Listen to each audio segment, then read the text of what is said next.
Hey everyone, this is Manog. This is Nikki S. Yo, what's up? This is Volcane. Hi, this is Mad Max. Hey, this is Starlab. Hi there, Megapixel here. Hey guys, this is Crooks. Hey, this is Zone Tempest. Hey, this is Luna. Hi guys, this is Effective. Hey, this is Mechanica. Hey guys, this is Neuronics. Hey, I'm Miss Jade. Hey, this is Ace Ventura, and you're in the Science Lab. In the Science Lab. You're in the Science Lab. You're in the Science Lab with James Corbett. With James Corbett. With James Corbett. James Corbett. Tristan, welcome to a very special exclusive Science Lab episode just for you. We are very much looking forward to having you come to Australian shores for 3 gigs. How are you doing over there? Hi, James. Yeah, it's a pleasure to be with you on Science Lab. Thanks for having me, mate. And you're right, I am coming to Australia for 3 shows in September. And got to say, very, very excited. Australia is one of my favourite destinations on the planet. And I genuinely mean that. I must have spent, a year of my life in Australia, travelling, gigging, having a good time, being with friends, enjoying the nature. It's amazing. So yeah, super stoked to be coming your way. Beautiful. Yes, we are very blessed to have such a beautiful country. I don't think I've heard anybody say they don't enjoy coming to Australia. So it's very much not surprised to hear you say that, especially, I don't know. It's getting there that can be a bit of a pain in the backside, but once you're there, it's worth it. That is absolutely true. It's a very long flight, very, very long flight. And also, you've also got so much space there that you have the ability to do these outdoor events as well as club events. Because in the UK here, we are living on a tiny little island, so trying to do anything where you can play the music after 4 a.m. is almost impossible. Well, that's right. So, yeah. I think something that possibly people outside of Australia forget is that Australia is literally the size of Europe. So when you when you think about the distance it takes to get from one side to the other, that's like going from Hungary to Portugal. It's massive. Yeah. So there's definitely a lot of land. Yeah, massive. Now, speaking of massive, you just came back from Boom and Azora, which was very, very massive. Seen some of the shots. The energy there looked absolutely wild. No doubt it was electric after the last couple of years of distance. So can you tell us quickly about your experience there? Yeah, well, it is kind of hard to put into words the experiences that you can have at these events. I mean, they are geared primarily for a dance floor experience. And, I probably don't need to tell you what you can achieve on the dance floor. Mm-hmm. A heady concoction of the entire global trance tribe mixed with the best music, mixed with whatever else you want to shove down your neck, can lead to some amazing revelations, some hedonistic times, but it can also give you a lot of insight. And the rest of the festivals there's a lot of other stuff going on there to kind of give you the tools to live a more alternative, conscious, aware, dare I say it, psychedelic way of life. Yeah. So yeah, I mean, anyone that goes to these events, and not just the Boom and the Azora, but I mean, they're the motherships of Europe and the hubs where everybody gets together. But there are so many more happening every weekend that I'm playing at a lot. Where if you're open to it, you can transform yourself. You can change your patterns of thinking, you can change habits in your life, and you can evolve. And that's what we're all about, really. Yeah, absolutely. And that's something that is very common for people to say, when they're very passionate about the Psytrance community, not even just psychedelic music, really. Obviously, there's so many other genres that are played at these events, but the Psytrance seems to be the glue that pulls it all together. People that go to these events and experience it for the first time, and like you say, they go through a transformation, which does beg the question. And it needn't it needn't be just the first time you go, because it's a constant process. You know, we don't suddenly go, right, I'm evolved, I've hit nirvana, and that's it. That's why we keep going back to these. And I think you're right, the music is the glue. Psytrance is the glue within a much larger framework of psychedelic culture. And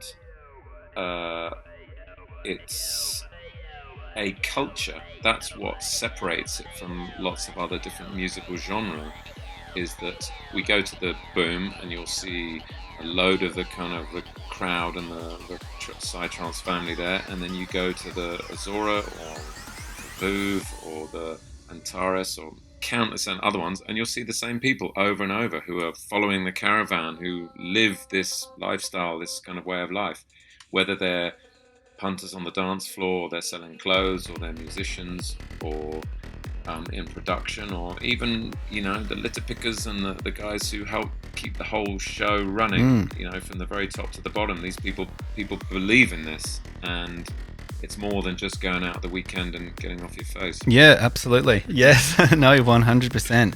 And I mean, so I know for me, that's actually what drew me into the world of Psytrance. You know, prior to playing Psytrance, I was DJing other genres like hard house, trance, and all this sort of stuff. But I started to get slowly drawn into Psytrance because of the sound.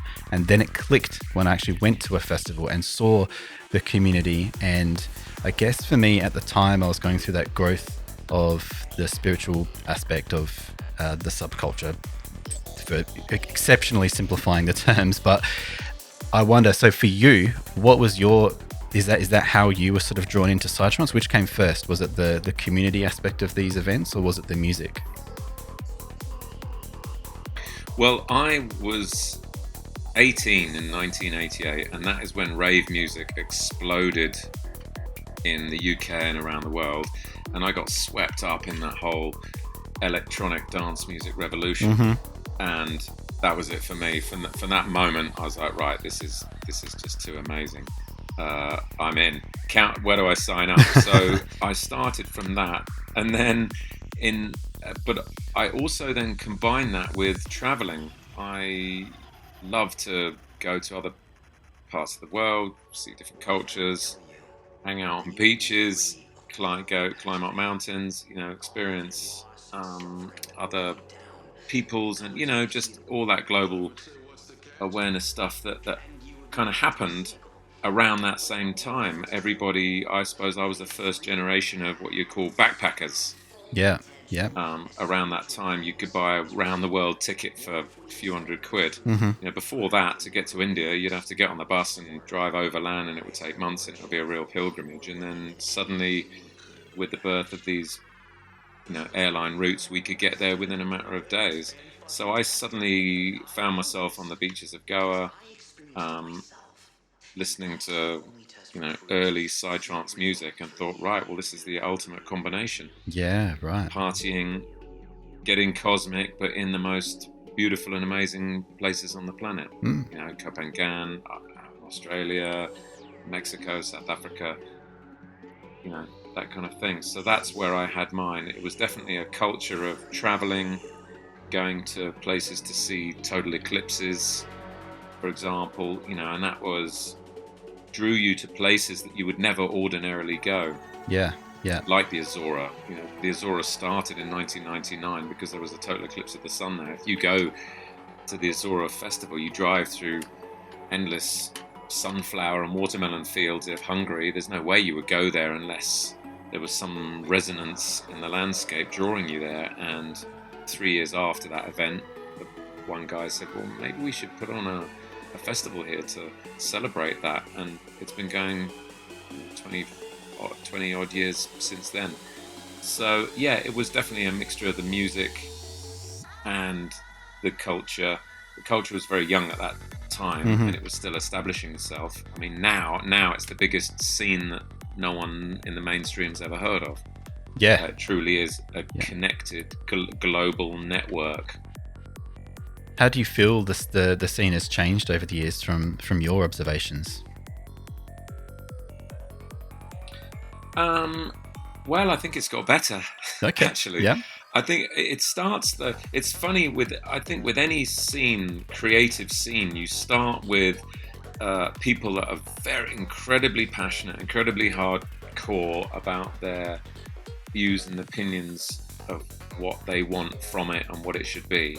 And then as it gets bigger, inevitably it's going to get diluted and altered and changed with growth and all that. So I think maybe the essential essence of the psychedelic culture has become much broader spectrum in a sense. But with that, we've got a load of other people from other cultures.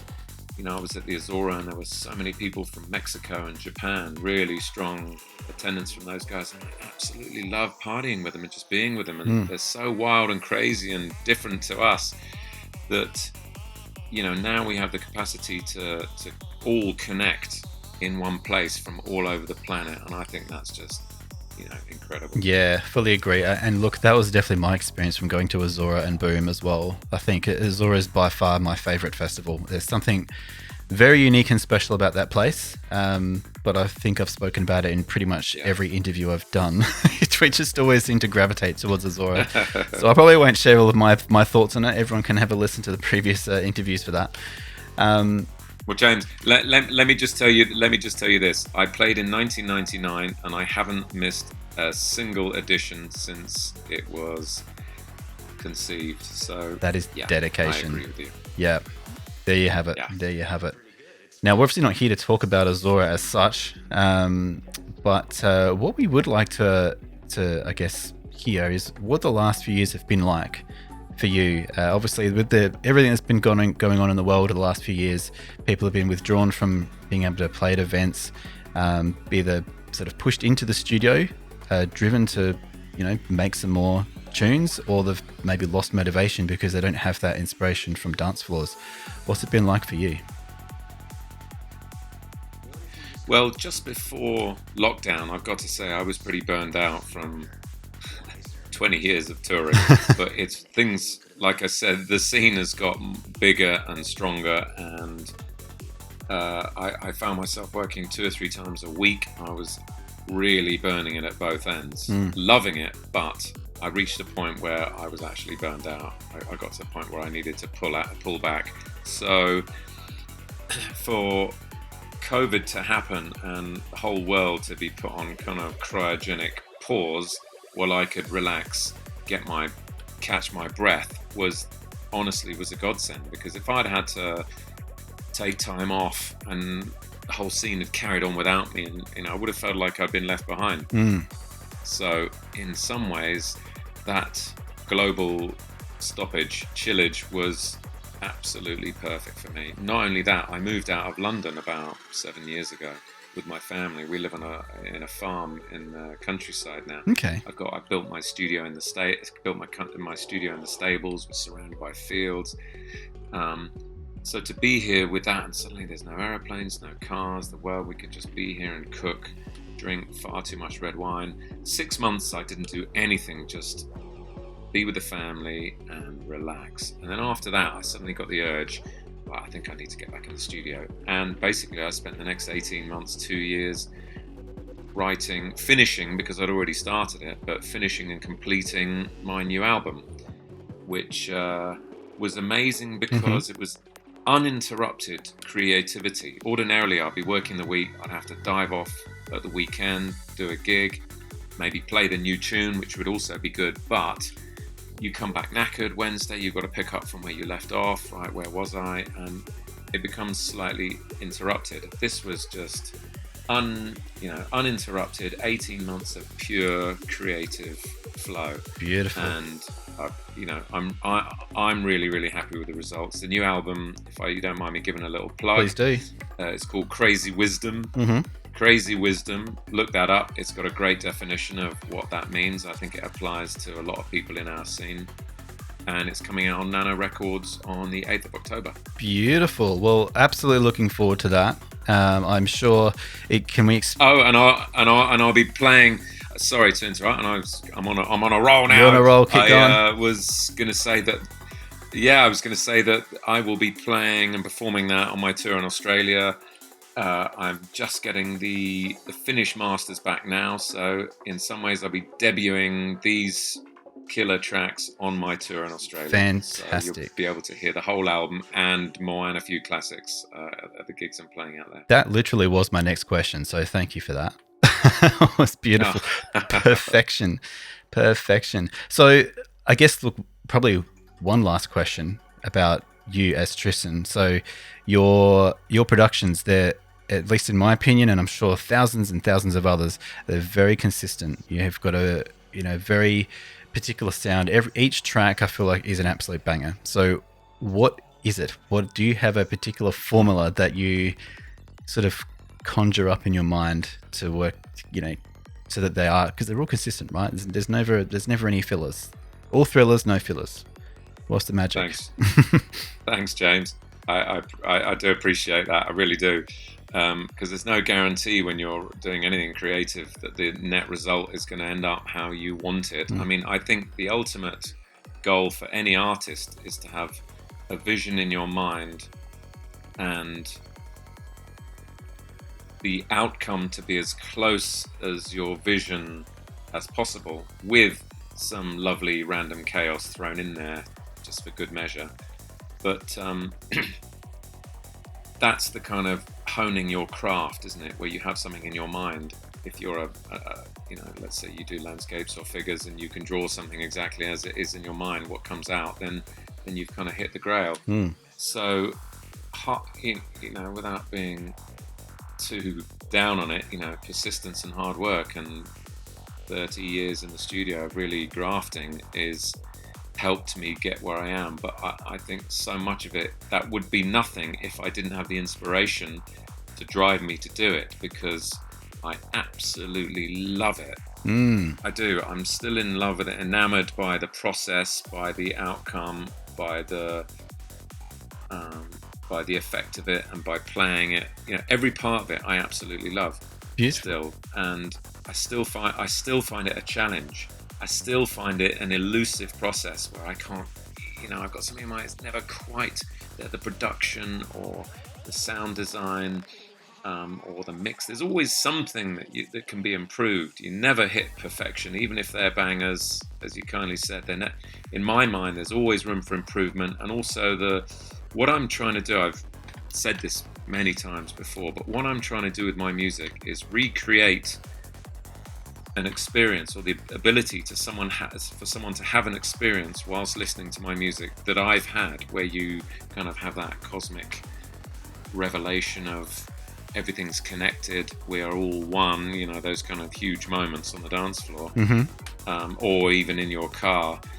I'm trying to recreate that experience for people. It's big, heady stuff. Yeah. So I work really, really hard to the nth degree, and the devil's in the detail. I think I've finished the track, and then it'll be 2 more days of just nitpicking the mix and just these sounds and everything. In my mind, everything's got to be as close to perfect as I can get it. And as I said, I live out in the countryside, so I can open my studio door.